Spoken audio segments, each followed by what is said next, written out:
being moved. No answer. You can move or we can call the police.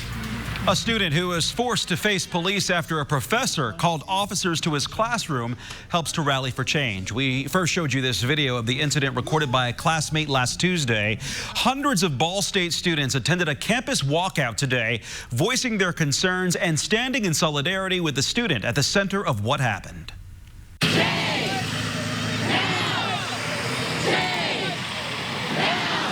A few raindrops did not drown out the voices of Ball State students. The purpose of this event is to call attention to the wrong misconduct of Professor Borna. They want the university to take more action after a professor called police to a classroom because a student would not move seats. All right, you want to sit here or do you want to leave?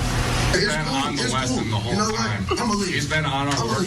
That student, Sultan Benson, shared his story in front of supporters. You gonna call the police while I'm paying attention to what you're teaching? You gonna call the police while the rest of these students out here trying to learn? Benson fears what could have happened. I could have been perceived as a threat. I'm not a threat to anybody.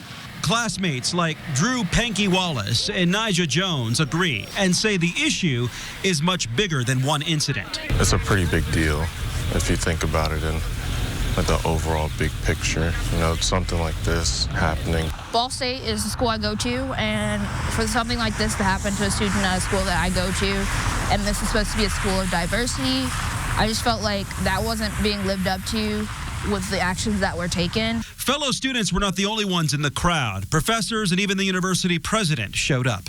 Somebody told me that President Marnes is out here. I want to thank him for attending, listening to us. We do need results, though. Thank you.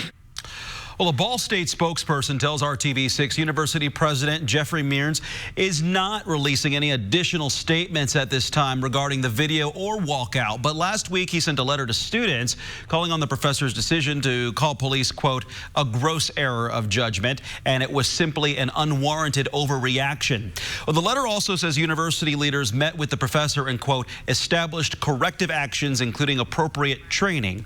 President Mearns also outlined plans to meet with Benson and student leaders, seek guidance from the Black Faculty and Staff Association on how to create a more inclusive campus community, and meet with community leaders. Student activists are calling for the professor to retire early and perform community service, conflict and sensitivity training for all faculty, and a new campus-funded student committee to advocate for student issues.